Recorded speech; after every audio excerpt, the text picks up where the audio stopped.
नमस्कार, आप देख रहे हैं न्यूज़ हाट। मैं हूँ आपके साथ इसमें सराफ।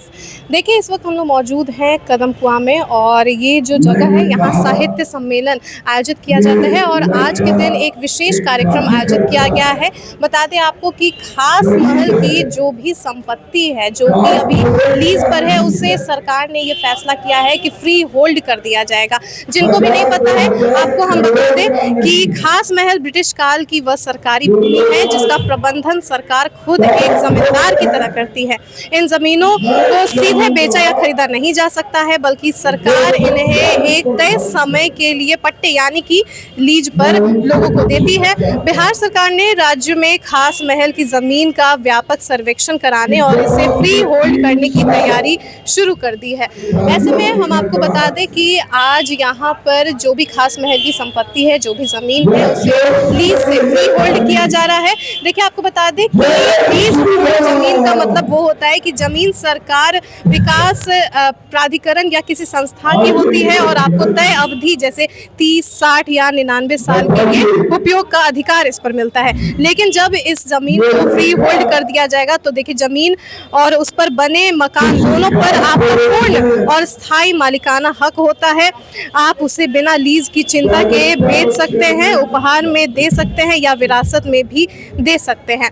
तो ऐसे में जो ये जो फैसला लिया गया है सरकार की तरफ से कि खास महल की जो भी जमीन है उसे लीज से फ्री होल्ड कर दिया जाएगा, एक बहुत बड़ा फैसला माना जा रहा है। और ऐसे में आज इस सम्मेलन में कई सारे नेता मंत्री पहुंचने वाले हैं। बता दें आपको कि केंद्रीय मंत्री गिरिराज सिंह वो भी मौजूद हैं और अभी जो भाजपा के प्रत्याशी है, बांकीपुर उपचुनाव होने वाला है और भाजपा के जो प्रत्याशी है नीरज सिन्हा वो भी मौजूद हैं। साथ ही नितिन नवीन भी यहाँ पर आने वाले हैं और जितने भी नेता मंत्री हैं वो सभी अपने विचारों को साझा करेंगे। उन्होंने क्या कुछ कहा वो हम आपको सुनाएंगे। मैथिली ठाकुर जी हमारे यहाँ किशनगंज गई थी और किशनगंज में एक कार्यक्रम था। गृह मंत्री जी उस समय भाई दिलीप मैथिली ठाकुर जी को टिकट दिया जाए, उनको एमएलए बनाया है और आज भारी मत से चुनाव जीतकर आई हुई ऐसे अलीपुर हमारे मैथिली ठाकुर जी का मैं मंच पर उनका भी स्वागत करता हूं। माननीय विधायिका मंचासी श्री राजीव वर्मा जी अध्यक्ष जी का कल या परसों कल मैथिली ठाकुर जी का जन्मदिन भी था, तो एक बार हैप्पी बर्थडे हो जाए, सभी लोग हैप्पी बर्थडे बोलते हैं उनको। बच्ची है, अपने घर की बेटी है, तो इसको सब लोग आशीर्वाद दीजिए कि और आगे बढ़े और आज अच्छा अपना एक दो गाना भी सुना है यहाँ। जन्मदिन का कुछ तो होना ही चाहिए। आज हम लोग यहाँ पर जो बांकीपुर का उपचुनाव है, मैं धन्यवाद देता हूँ खास महल सिटीजन वेलफेयर सोसाइटी को कि आज आपने यहाँ पर एक कार्यक्रम आयोजित किया है और जो बांकीपुर के उपचुनाव में श्री नितिन नवीन जी के जगह जो खाली हुई विधानसभा का और अभी जो उम्मीदवार नीरज सिन्हा जी थे, भारतीय जनता पार्टी के उम्मीदवार, एक गरीब घर का लड़का, एक मामूली सा कार्यकर्ता, और पार्टी ने एक मामूली कार्यकर्ता को ये सम्मान दिया है कि कार्यकर्ता भी पार्टी का नेता बने। ये भारतीय जनता पार्टी में ही होता है और नीरज सिन्हा जी इसका सबसे बड़ा उदाहरण है। आप लोगों ने उनको आशीर्वाद भी दिया है और मैं धन्यवाद देता हूं भारतीय जनता पार्टी के केंद्रीय नेतृत्व को, आदरणीय श्री नरेंद्र मोदी जी, माननीय प्रधानमंत्री जी को, कि बांकीपुर के जनता ने जिसको विधायक के रूप में चुना था, आज दुनिया के सबसे बड़े राजनीतिक दल के राष्ट्रीय अध्यक्ष के रूप में बांकीपुर से ले जाकर दिल्ली में बैठाने का काम किया। इसलिए मैं केंद्रीय नेतृत्व को भी धन्यवाद देता हूं। इसके साथ साथ नितिन नवीन जी राष्ट्रीय स्तर पर राज्यसभा के सदस्य बने, सांसद बने, तो अब तो बांकीपुर के लोगों के मतदाता के हाथ में, दोनों हाथ में लड्डू होगा। राष्ट्रीय अध्यक्ष और दूसरा भारतीय जनता पार्टी का विधायक आप लोगों के आशीर्वाद से नीरज सिन्हा। तो राज्यसभा सदस्य और विधायक दोनों मिलके अब डबल इंजन से जो है उस गति से बांकीपुर का विकास करेंगे। तो ये एक फायदा हुआ और बांकीपुर के लोगों ने जो नितिन नवीन को इतना दिन आशीर्वाद दिया, आज नितिन नवीन जी को वो आशीर्वाद बहुत बिरले लोगों को मिलता है जो नितिन नवीन जी को मिल गया। मैं उस समय प्रदेश अध्यक्ष था, मैं लेकर नितिन नवीन जी को दिल्ली गया था। वहां से मुझे बोला गया कि नितिन नवीन जी राष्ट्रीय अध्यक्ष को लेकर दिल्ली आए। पूरे देश में एक आदमी को ये पद मिलना था और 140 करोड़ के देश में भारतीय जनता पार्टी ने ये सम्मान बांकीपुर को दिया है। ये बहुत बड़ी बात है। बांकीपुर के लोग भी मोदी जी को, जो नितिन नवीन जी को उन्होंने सम्मान दिया, तो बांकीपुर के लोग भी इस कर्ज को उतार देंगे, ये मुझे पूरा विश्वास है। और सुषमा जी भी बैठी हैं नीचे, हमारी नेता है सुषमा साहू जी। मित्रों, अभी माननीय रविशंकर प्रसाद जी जो यहाँ के सांसद भी हैं, उन्होंने खास महल के बारे में चर्चा की। आपको तो बहुत अच्छा है कि एक टिकट में दो खेल है, सांसद भी हैं और एडवोकेट भी हैं, वकील भी हैं। देखा आपने कैसे धमका दिया कि आप निकाल सकते हैं क्या? और इन्होंने कहा कि हम अगर इनको कुछ होगा तो हम इनके साथ हैं। मित्रों, बिहार की सरकार आदरणीय नीतीश कुमार जी के मार्ग निर्देशन और सम्राट चौधरी जी के नेतृत्व में चल रहा है। हमारी सरकार का स्पष्ट सोच है कि हम घर उजाड़ना नहीं जानते, हम घर बसाना जानते हैं।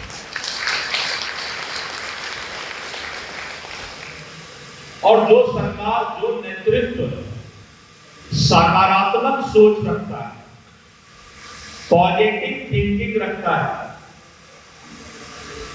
वही सरकार जनता के बीच लोकप्रिय हो सकती है। और मंत्री के रूप में भी मेरा स्पष्ट मानना है कि आज 100 वर्ष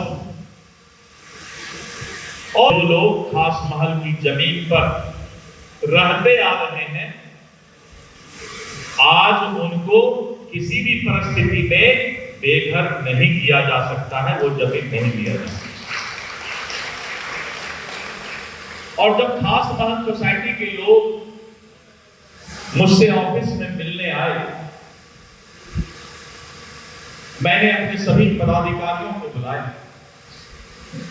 बहुत मामला तो सुप्रीम कोर्ट और हाई कोर्ट में भी डायरेक्शन और जजमेंट के स्टेज पर, कुछ में तो डायरेक्शन मिला है, कुछ में जजमेंट भी मिला। और एक व्यापक सर्वे पटना और पूरे बिहार के सभी जिला में खास महल लीज का कराया जाएगा। और हमने पहले दिन के विभागीय बैठक में 3 फैसला लिया है, शायद बताए होंगे राजीव। पहला हमने फैसला लिया है, अखबार में भी आया है, टीवी में भी आया है, कि जो ओरिजिनल लीज होल्ड है, एक बार हम सर्वे कराएंगे कि उस लीज होल्ड की अभी क्या स्थिति है। इसके लिए अलग अलग मोहल्ले का अलग अलग टीम बनेगा बिहार सरकार का, और हम लीज के अनुसार देखेंगे कि आज उस लीज होल्ड जमीन पर कौन कौन लोग हैं। दूसरा, मैंने अपने विभाग को आदेश दिया है कि अभी तक जितने भी सिविल कोर्ट से लेकर हाई कोर्ट और सुप्रीम कोर्ट में हमारे खास महल के लोगों को न्यायालय का शरण लेना पड़ा है, उन सभी जजमेंट और डायरेक्शन का एक कलेक्शन करके और उसको भी हमने जमा करने के लिए हमारे पास प्रस्तुत करने का निर्देश दिया है। और तीसरा हमने निर्देश दिया है कि अगर कोई लीज होल्ड ने अपना ट्रांसफर कर दिया लीज का जमीन को किसी और को या किसी के पास सेल कर दिया है तो उनकी वर्तमान स्थिति क्या है, और इन तीनों चीजों का कलेक्शन हम करने जा रहे हैं। और इतना निश्चित रहिए कि सरकार की सोच सकारात्मक है और जो मिनिस्टर है, मंत्री है, वो भी सकारात्मक सोच का है।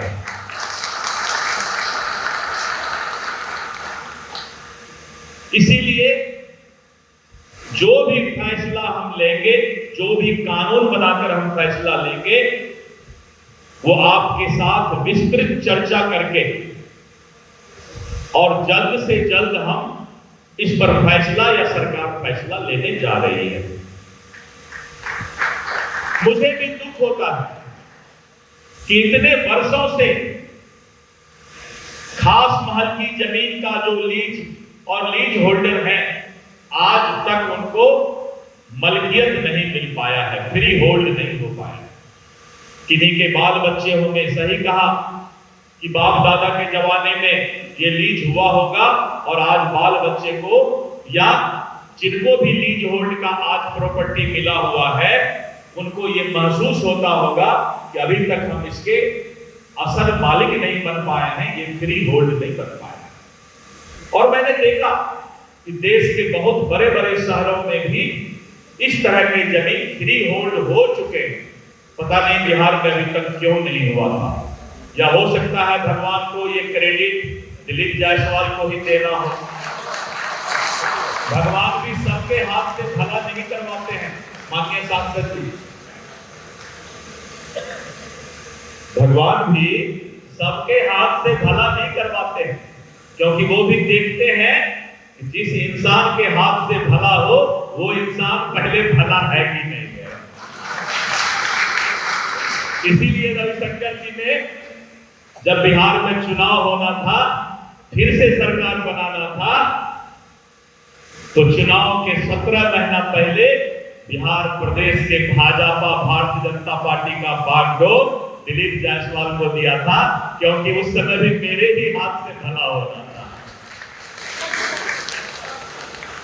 लेकिन उस बीच में रविशंकर जी एक दिन हमको खाना खिलाए थे, वो नमक भी याद है हमको। 202 सीट से बिहार की सरकार बनी थी। इसलिए मित्रों, एक अच्छा इंसान, एक सकारात्मक सोच का इंसान राजस्व मंत्री के रूप में है। मैं बार बार बोलता हूं, बहुत कम लोग ऐसा स्टेटमेंट ले सकते हैं जो मैं बार बार बोलता हूं कि पहले मिनिस्टर को ईमानदार होना चाहिए, मंत्री को ईमानदार होना चाहिए। और जब तक मंत्री और मिनिस्टर ईमानदार नहीं है, तब तक मंत्रालय ईमानदार नहीं हो सकता, और जब तक मंत्रालय ईमानदार नहीं है, तब तक हम नीचे भ्रष्टाचार दूर नहीं कर सकते। मैं खुलकर बोलता हूं ये बात कि मिनिस्टर को ईमानदार होना चाहिए। और मित्रों, बड़ी बड़ी बातें तो करना बहुत आसान है, लेकिन मैं हर वक्त उस नेताओं से भी, बड़े बड़े नेताओं से पूछता हूं जो कि बहरूपिया के रूप में आता है। मैं उनसे पूछता हूं कि अगर तुम्हारे पास पैसा है तो तुमने अभी तक कितने गरीब लड़की का शादी कराया है? अब तक कितना अस्पताल बिहार में अपने पैसे से बनाया है? अब तक कितना गरीब बच्चों को पढ़ाने के लिए स्कूल खोला है? बोलेगा नहीं, हम तो अपना पैसा नेतागिरी में खर्चा करते हैं, अपना चेहरा चमकाने में खर्चा करते हैं। अरे अपना चेहरा चमकाने के लिए, अपना नेता बनने के लिए तो कोई भी पैसा खर्च करता है, लेकिन कभी ये तो बताओ कि नेतागिरी में आने के पहले तुमने कितना स्कूल बनाया, कितना अस्पताल बनाया, कितना गरीब लड़की का शादी कराया और कितने तड़पते हुए लोगों का इलाज कराया। वो नेता कहला सकता है, खाली गाल बजाने वाला नेता नहीं हो सकता। आजकल मित्रों एक नया फैशन चला है, गाल बजाने वाला नेता। बड़ी बड़ी बात कर देंगे, दुनिया को बदल देंगे, अपने नहीं बदलेंगे। अपने नहीं बदलेंगे। और हम लोग तो गायत्री समाज में हम लोगों ने सुना भी है। क्या है गायत्री परिवार का स्लोगन? जब हम बदलेंगे तब युग बदलेगा। क्या है? हम बदलेंगे तब युग बदलेगा। इसलिए इंसान को पहले अपने आप में बदलाव लाने की आवश्यकता है। जो इंसान स्वयं में बदलाव नहीं लाया है वो कभी भी समाज, राज्य, देश में बदलाव नहीं ला सकता है। मित्रों, निश्चित रहिए कि आपके दुख दर्द में यह मंत्री शामिल रहेगा और जो काम 100 साल यानी सदियों से नहीं हो पाया है वो काम दिलीप जायसवाल और बिहार की सरकार, सम्राट चौधरी की सरकार करके दिखाएगा। आप इस शान से, आपका बेटा, भतीजा, हर परिवार शान से कह सकेगा कि ये मेरा जमीन है, इसका मालिक मैं हूं। आप लोगों को हृदय से धन्यवाद। अभी अब पूरा नेता नहीं है इसलिए अच्छा से भाषण नहीं दे सकते, लेकिन जो दिल में रहता है वो मेरा निकल जाता है। जो भी दिल में रहता है निकल जाता है। इसी के चलते कभी कभी हमको समस्या भी आ जाता है। आप लोगों से मिलकर बहुत अच्छा लगा। मुझे पूरा उम्मीद है कि आप लोग 30 तारीख को एक एक मतदाता को घर से मतदान केंद्र पर लाकर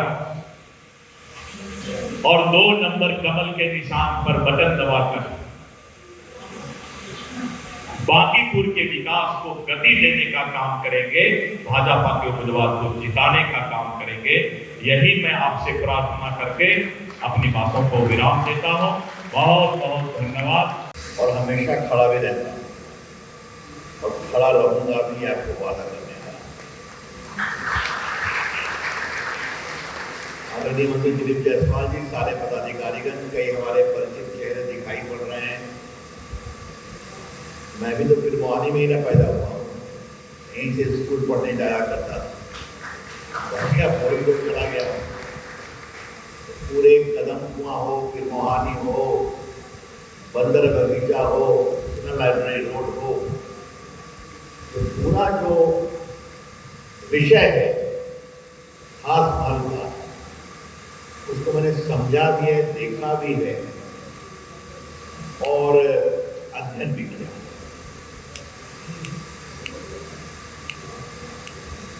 दिलीप बाबू, आज मैं कुछ बातें बताना चाहता हूँ, जरा सुनिए आप।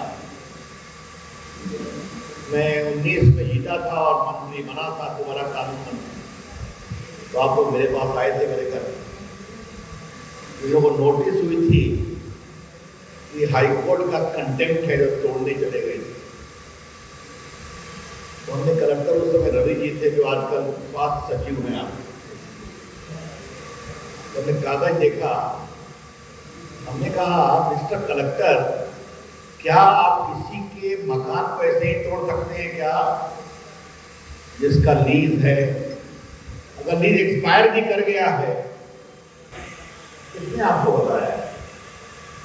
तो मेरा देखिए कोर्ट के 2-3 आदेश हैं, तो आपके जो स्टाफ है वो अगर सही बात नहीं बताए तो हाईकोर्ट कंटेम्प्ट करेगा, तो आप कहाँ रहेंगे?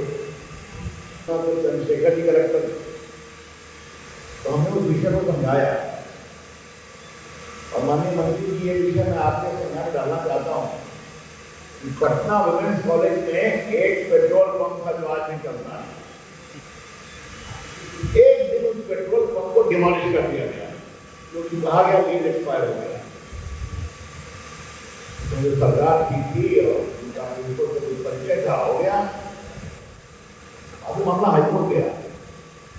हाईकोर्ट ने कहा अगर लीज खत्म भी हो गई है तो सरकार जबरदस्ती नहीं हटा सकती, उसकी एक कानूनी प्रक्रिया है और सिविल कोर्ट की डिग्री के बाद भी किसी को हटा दिया। और उसी में हाईकोर्ट ने कल टिप्पणी की थी, याद करिए, मैं भी देखता था कि यहाँ पर एक पेट्रोल पंप था वुमेन्स कॉलेज के कैंपस के कोने पर। एक दिन देखा पेट्रोल पंप गायब हो गया। तो कैसे गायब हो गया तो बाद में ये मालूम। माननीय मंत्री जी, एक बहुत मोटी बात समझने की जरूरत है। जबरन सरकार करेगी तो मैं भी इनके साथ खड़ा हो जाऊंगा। मैं आपको बोलना चाहता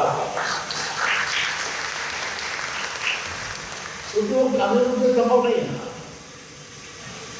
ये सभी लोग हमारे लोग हैं, हमारे शिक्षक हैं, मैं जानता हूं।